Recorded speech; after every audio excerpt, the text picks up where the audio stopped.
I filled it in. No time for the doubt, they counted me out, I'm getting it in, yeah. No time for no loss, I'm paying the cost, I'm in it to win, yeah. Refuse, mine, it can't be diffused. If you ain't thinking the same, then we playing by different rules. You can't see the vision, we living at different views. Until we complete the mission, keep getting up, never snooze. I walked the mile in my shoes, had the mind of a fool, chasing diamonds and jewels. Trust me, I was confused. Started minding my business and used my mind as a tool.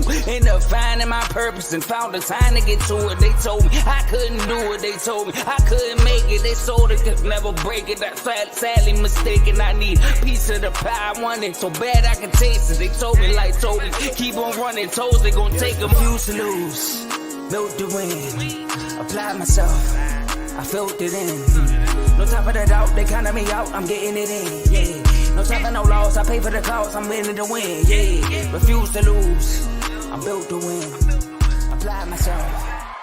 Welcome back to CTC. I'm your gracious host, Carl, and I'm back for this week one preview. Man, we got games tonight, we got games tomorrow night, we got games Saturday all day, Sunday night and Monday night. One of the best weeks in college football. Labor Day weekend, got games 5 nights. Like I said, Thursday, Friday, Saturday, Sunday, and Monday before somebody try to kill me. So, man, let's get into it. But before we get into it, got to shout out the other shows. We got the main show featuring Joe, Tomo, and Dave, which I believe there will be no show today. They got the fantasy football draft going. They will be at Northwest Credit Union, formerly known as FedEx Field, doing their draft. So shout out to them. We got BWT Baseball with Teddy. Might be an episode tonight. Tigers Red Sox play this weekend. Tigers is coming off of a 3-0 shutout L to the Angels. That sucks. Trying to make that playoff push. But all your baseball news goes through BWT Baseball with Teddy. We got FFC Fantasy Football with Coach Coombs. Like I said, we got our R2L draft tonight. FFC, all your fantasy football needs. Season starts in a week. Get all your fantasy football news updates through FFC. RBO, Real Ballers Only, featuring Vaughn. NBA show. All your NBA from players, gems, diamonds in the rough. Guys we know, Magic, because he's a Magic fan. It's off season. He did the Olympics. All that through RBO. We got Dave's Doghouse, highlights and lowlights of sports. He makes dogs and put dogs in a doghouse. So, again, highlight, lowlights of sports, Dave's Doghouse. We have Kings Talk with Joe Jordan, where, Kings, all you Kings fans get all your Kings information through Joe Jordan. Off season, he did the schedule. DeMar DeRozan. He's probably going to do. Maybe he might do weekly wrap ups of how it's going so far for the Kings. I don't know, but stay tuned. We have in the red corner, Ty, Ricky, and Tomo boxing episode where all your boxing news and information goes through them. And last but surely not least, we have a new show. I alluded to it on one of my episodes. Didn't want to say what it was because I didn't want to spoil their moment. But Unfazed premiered Tuesday night. It's featuring Joe and AJ. Now, I think it's going to be more so of a debate show, but their first premiere pilot episode, they went through the divisions, picked their division orders, gave reasons why. AJ, if you in here, we still got beef over the Bears. But shout out Unfazed. I believe every Tuesday. Not sure if Joe or AJ's in here. They can check me on that. But yeah, that's all the shows we're going to have on the network. Make sure you like, comment, share, subscribe on all of them. So help us grow. And if you like what you're listening to, stick with us. Now, before I start, do I have a comment? My boy Teddy said, "What up, Carl? Was good, Teddy? Trying to get just getting over, what I told y'all about earlier. We only got 49 minutes till college football. It's Rutgers Howard. I'm gonna watch some because I just love college football. But 7 o'clock is some more games, and then 8 o'clock is the games that I'm going over. But shout out my boy Teddy BWT. But let's get into it.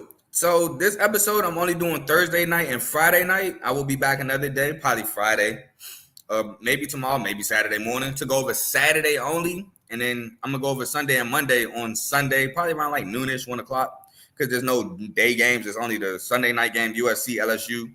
And I think Monday, I forgot what Monday was. Yeah, I forgot what Monday was already. Can't even lie to you. But yeah, so let's get into it. First, got UNC at Minnesota. UNC comes in as a 1.5-point favorite. Now, if you don't know how my previews work, I give 5 keys for each team on how I think they could win the game. I start with the away team, and then I pick a winner, who I think is going to win. So again, UNC 1.5-point favorites against Minnesota at Minnesota. Fox at 8:00 p.m. We're gonna start with UNC. They got to crack the code on offense. Now, when I say this, Minnesota normally has a really good defense. Now, I get the defensive coordinator has now left and came to MSU. Shout out him. But Minnesota still got PJ Fleck. Still normally has really good defenses. So I think they'll be just fine. I think UNC has to crack that code, though, because they don't have Drake May. And even when they did have Drake May, I believe Drake May threw 2 picks in this game at UNC. So Max Johnson, I don't believe is better than Drake May. Max Johnson, I don't think has the weapons like Drake May had, even though Drake May didn't really have weapons. He had Omarion Hampton, Tez Walker. Was Antoine Green there last year? I think Antoine Green was there last year. But in any case, I know Max Johnson got his brother Jake. He still got Hampton. But the receiver core, it's a little questionable. So they got to crack the code. Max Johnson has to take care of the football. I do think Max Johnson can get turnover happy, especially against a Minnesota team that can't create turnovers. Now, I know Tyler Nubin is now gone to the league and things of that nature. But still, Minnesota, like I said, normally have good defenses, and they will create turnovers. Max Johnson has to take care of that ball. Has UNC defense improved? Now, this is really key because I know Minnesota offenses aren't that great, but if you remember last year, Georgia Tech ran through UNC. Minnesota has a great running back in Darius Taylor, only a sophomore this year. I think Jordan Newman's still back there running back. So they got a bevy of running backs they can run the ball with. They have to improve on the defensive end, or else Minnesota can run up some points, and you don't want to do that against a really good defense. They have to stop Darius Taylor in the run. Basically what I just said there. Don't have to really explain that. And who will step up at receiver now that Devontae Walker is gone? Already talked about that a little bit. Now we're going to go over to the Minnesota side. Minnesota, heat up Max Johnson. Send some blitzes, some five-man rushes. Heat up Max Johnson. Let's see what he do under pressure. Will he turn that ball over? Will he be able to make the read, find his hots? Who knows, baby? Can he checking the runs to run away from the blitz? Heat him up. Let's see what he do. Run the ball. Again, run at these boys. It's been done. It's been a way to beat UNC. Can they do it? Score early to get the home crowd involved. You know, if PJ Fleck want to row the boat, you run the ball, take some clock, score, get the home momentum into it, and home crowd momentum into it. Y'all know how college football is. That environment means everything, especially for the home team. Get the home crowd into it. It could rattle the UNC offense. Don't let Omarion Hampton make it easier for Max. So, as y'all know, to open up the pass game, you need a really good run game. And if they can run Omarion Hampton, he gets 5-6 yards of carry. He makes 1st and 10, 2nd and 5, 2nd and 4s, maybe 2nd and 8s to 3rd and 2s, something like that. Making it a lot easier, opening the playbook for the offense, making it easier for Max Johnson. You can't allow UNC and Omarion Hampton to do that. And take Jake Johnson out the game. Again, everybody knows the quarterback's favorite target is the security blanket, the tight end. And it helps even more when that security blanket is your brother. So I feel like taking him out the game would do wonders for the Minnesota defense. Kills 2 birds with 1 stone. But with that being said, my winner for this game is Minnesota as dogs at home. I just think that defense will be too much. Last year, the defense was a lot for the UNC Tar Heels, but they did have Drake May, who overall, I believe, won them the game. Also, Kelly McManus was throwing interceptions to help. I think he threw like a couple. He didn't really get it going in the pass game. Minnesota couldn't get a pass game due to Kelly McManus. See if things change this year. But I'm going to go with Minnesota at home to win this game. All right. Shout out my boy Teddy, USC Moneyline. I totally disagree with you, but I told him that Sunday. And shout out my youngest brother, my boy, Mike. He says, my boy with the hands up emojis. He tried to shake me down yesterday, but it's all good. All right, we're going to move on to the next game. North Dakota State at Colorado. This was a 9.5-point game. This morning is now, I just live checked it before I went live. Colorado is now 10.5-point favorites. Which means a lot of people probably hammering that 9.5, which I'm on the opposite end of it. But Let's get into it. So for North Dakota State, they got to win the trenches. I know they're an FCS school, but they're an FCS school who normally has really good trenches. And they're an FCS school known to be the boogeyman to the FBS, known to beat the FBS schools. On winning the trenches, we've heard things about Colorado trenches. We've yet to see anything about the trenches at Colorado. And the last we saw them, they were not good. Yes, they did an overhaul of the trenches. But again, we have to see it. Establish the power run game. That game involves the trenches. If you can run the ball against Colorado, drain the clock, make them have to speed up their offense, which they already like to move, but make them score even more, put pressure on them to score. I think that bodes well for North Dakota State. Be ready to defend an aerial assault. We know Coach Prime and the boys are one-on-one Shedeur Sanders to air it out. He got a bevy of receivers from the DeJounte Wester to Will Shepard to Jimmy Horn Jr. to Travis Hunter. An amazing receiving core. You got to be ready to defend that. And as we saw in the SMU Nevada game last week, one way to defend that is keeping them off the field. Keep them off the field, run the ball, convert third downs, things like that. Heat up Shedeur Sanders. So Shedeur doesn't typically like to run. He likes to sit in that pocket and deliver throws. He doesn't like to get outside. He can. He has the ability to, but that's not what he wants to do. Like I said, he wants to be a pocket passer, sit in that pocket and make throws. Heat him up. Try to get him outside that pocket. Try to get him to use his legs and, put some pressure in his face, see how he reacts. And like I said, control the clock. Control the clock. Keep that offense off the field. Have them 6 minutes. 7-minute, 8-minute touchdown drives. Have those drives. Those are going to be key. Now for Colorado, they got to stop the run. They have to. They got to stop the run because that is what North Dakota State is going to want to do. They're going to run their ball right at you. They're going to play smash mouth football. Are the trenches really improved with a question mark? Are they? Like I said, we hear a lot, but we got to see it. Get off the field on third downs. That is going to be key because, again, one way that North Dakota State is going to want to beat them is by keeping them off the field. One way you keep that offense on the field, you get off the field on third downs, or you convert third downs as an offense. Don't let NDSU hang around. You got to put them away early. You cannot let them hang around late. You can't be like late fourth quarter, North Dakota State down 3 with the ball driving. You can't allow that because that's when something happens. You look up, and now you done lost the game because you let them hang around. You let them stay around, and boom, they score to win the game.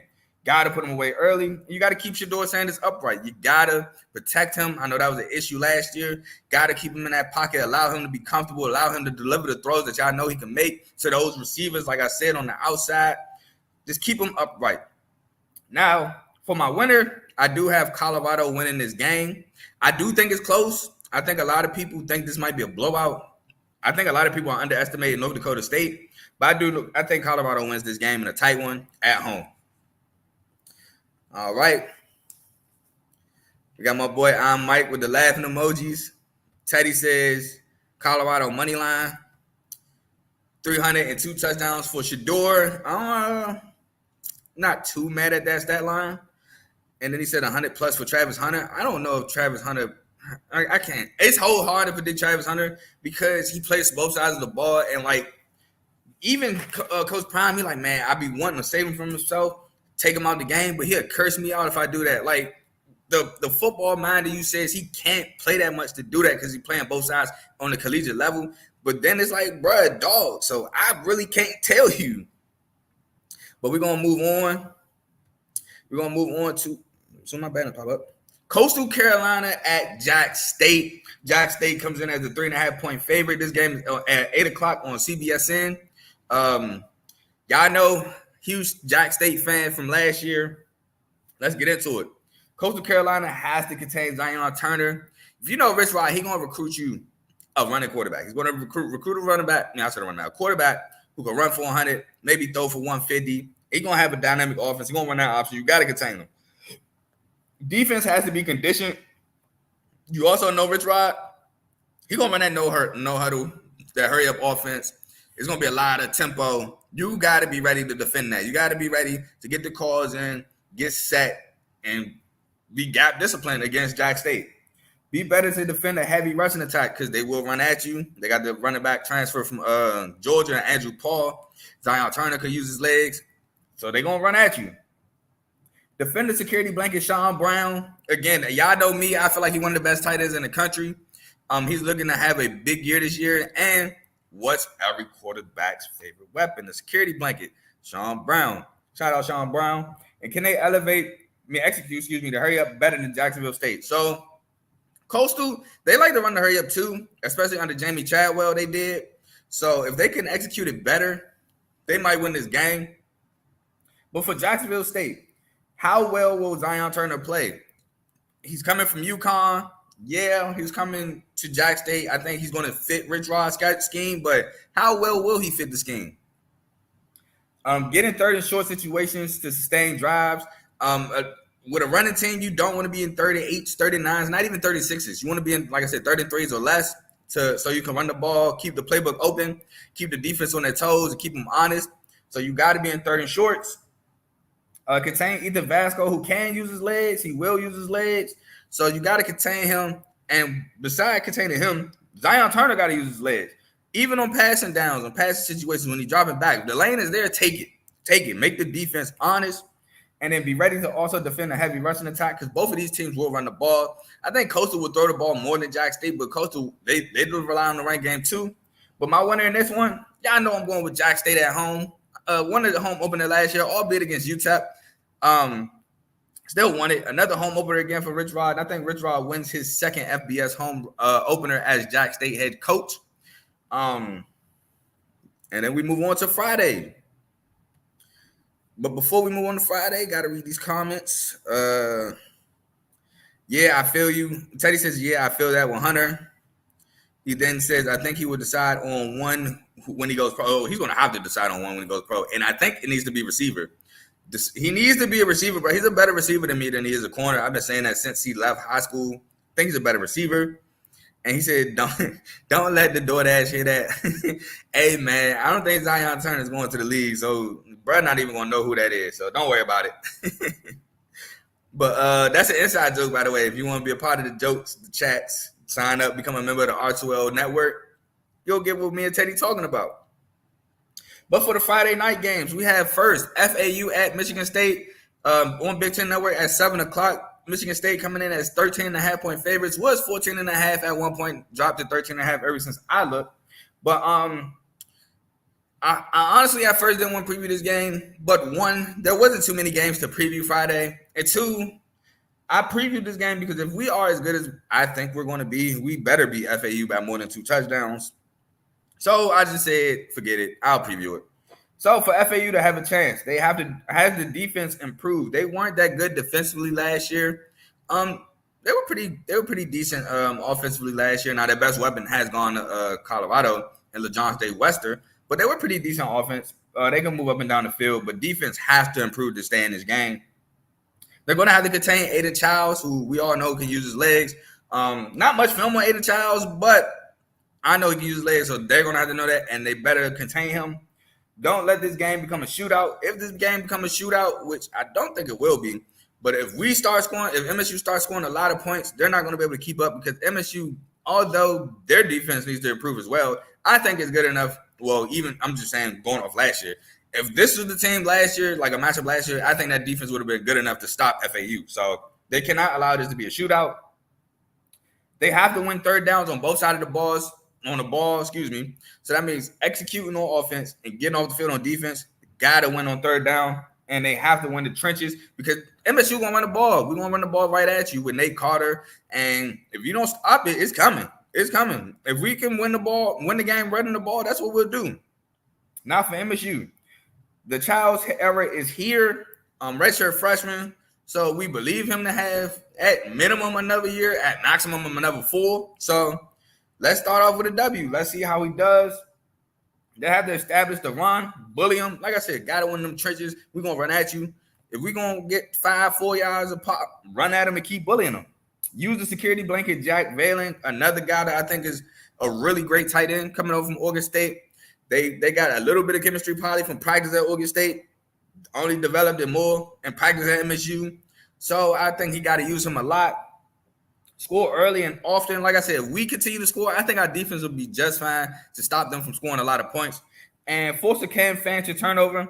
Now, the reason why I said that, Cam Fancher last year at Marshall, 11 touchdowns to 11 interceptions. So he will turn that ball over. Let's get them turnover happy, and let's win this game. Because I'm picking MSU to win. Like I said, if we're as good as I think we are, we have to win this game, and it got to be more than 2 touchdowns. So of course I'm going with MSU to beat FAU tomorrow night. And then lastly, the last game I got on the weekday preview, TCU at Stanford. TCU 9.5-point favorites on the road. The game is on ESPN at 10:30, so it's a late one. It's gonna be tough to stay up. Probably go off around 1:30, 2 o'clock. And I got work Saturday, but I'm gonna be up watching. As long as I can. But it's gonna be a late night game. For TCU, Josh Hoover has to take care of the football. He had 9 interceptions last year in 8 games, so he averaged 1.1 picks a game, which is a pick a game. Gotta cut down on that. They have to identify where Alec Ailminer is at all times. Stanford's one of Stanford's only playmakers, Alec Ailminer. I mean, they lost Ben Yurosek. He's now at Georgia, so that's a playmaker gone. They lost E.J. Smith. I forgot where he ended up going, but he's now gone, the running back. They have to establish Trey Sanders. I think Trey Sanders could be a really good back for them. You just got to give him the ball, give him his touches, and see what he do. Score early and often because Stanford won't keep up. I don't think Stanford offense is going to be good again for another year. So if TCU could put up 28 to 35 points, don't see Stanford coming close. And put some heat under Ashton Daniels. I know Ashton Daniels can use his legs, but throwing the ball is real iffy. Going off what I saw last year. Don't know if he's really improved yet. We'll find out tomorrow night. But if he hasn't, hey, let him show you he hasn't by lighting them up. Just got to be able to, when you're rushing, lane discipline, gap discipline, but also getting there. So we'll see that. Stanford gets to for Stanford, they gotta get the ball to Alec Ailminer. Gotta get the ball in the playmaker's hands and let the playmaker do him. Even if that's going after deep shots, let him go. If he got one-on-one, throw up a jump ball. We seen him get those. So let's get the ball to him. Force Josh Hoover to turn the ball over. I already explained it in the last segment. Not the last segment, but for TCU, him having to take care of the ball. Stanford got to turn him over. They got to win first down to fourth, third and long. So 1st and 10, if you can get a 2-yard loss or a run for no gain or a sack, if they decide to pass on first and you got to get those consistently for 2nd and 3rd and longs. Run the ball and control the clock. That's going to be tough, but you got a quarterback that can run. So you got some options. Well, they're probably not going to run options, but like some quarterback design runs. Try to run like a little motion, misdirection, a lot of window dressing, get defenses slanted one way and then come back and hit them the opposite way. Just things like that. Get the defense on their toes. And can Ashton Daniels use his legs to create plays downfield? Pocket collapse, rolls left, rolls right. Somebody breaks open or pocket collapse. He runs, takes off 5-7 yards. Something like that. Can he use his legs to create plays, whether it's him running, him throwing the ball downfield, giving receivers more time to get open, something of that nature. But I have TCU winning this game on the road. Like I said, I don't think Stanford's offense is going to be really good this year. You match that. I don't think Stanford defense is going to be that good either. I just don't think Stanford's going to be a really good team. It's going to take a while for them to turn around the program, and I just don't see it this year. Although I don't think TCU is a great program this year, I do think that they're light years in front of Stanford. So give me TCU to win the game. Tomo says, if you think MSU defense was good last year, facepalm turtle. I didn't say that. MSU defense was terrible last year. Ty said MSU had a great defense last year. He's trolling because he knows our defense was terrible last year too. I don't know why y'all trolling me. I said it was bad last year. I just think it was good enough to stop FAU. Come on, bro. The defense was clearly bad last year. But whatever. But that's all I have for y'all today. Again, I'll be back either Friday night, Saturday morning. Depends how I feel. To go over Saturday's games. And I probably will recap Thursday, Friday, and Saturday together. So I'll probably do like a recap day. And then whatever. I don't know. I'll let y'all know. But right now, it's just up in the air what I'll do. Oh, brother. Here go these comments. Okay. So we got Teddy saying MSU is poop. Y'all don't want to see us. I don't think y'all want to see us. Y'all lucky y'all don't see us. I don't think I want to see us this year, Teddy. He said, okay, we can agree there. Then, okay, I mean, of course, that's what I said. He said turtle poop. I can't wait till week 2. You better do the game day episode. Even if you just show up for the week 2 matchup, you better do the game day episode. And I like my Chipotle with double chicken. Teddy put the laughing emojis. And then Ty says, shout out to CTC. Oh, shout out to Carl and CTC. Shout out my boy Ty. Appreciate all y'all for watching. Again, don't know when I'll be back. But just stay on the lookout. It'll be relatively soon. I already got one game for Saturday done. I already did my preview for Clemson and Georgia, which I can't. I'm so mad I can't watch that game. So mad I'm going to be at work. And I'm probably going to be at work like a slave. But it's all good. I'll just have to rewatch it possibly. I'll let y'all know right now. For Saturday, I got 1, 2, 3, 4, 5, 6, 7, 8, 9 games to preview that I wrote down. 9 games that I wrote down that I should preview. So, yeah, just be on the lookout for that. All right, 2 more comments, and I got to go. He said, I'll be there. Bet. Say less. And then Teddy says, call out. I can't, bro. It's the weekday. It's the last day before Labor Day. I got to work so I can get paid for Labor Day, bro. Trust me, I would have. Trust me. Ty said, geez, 9 games, bro. That's short. That's short compared to what I used to do. I used to do like 15 to 20. So that's short. Thank God. All right, y'all. But I got to go. I'll see y'all in the chats. All right. Till next time. Peace.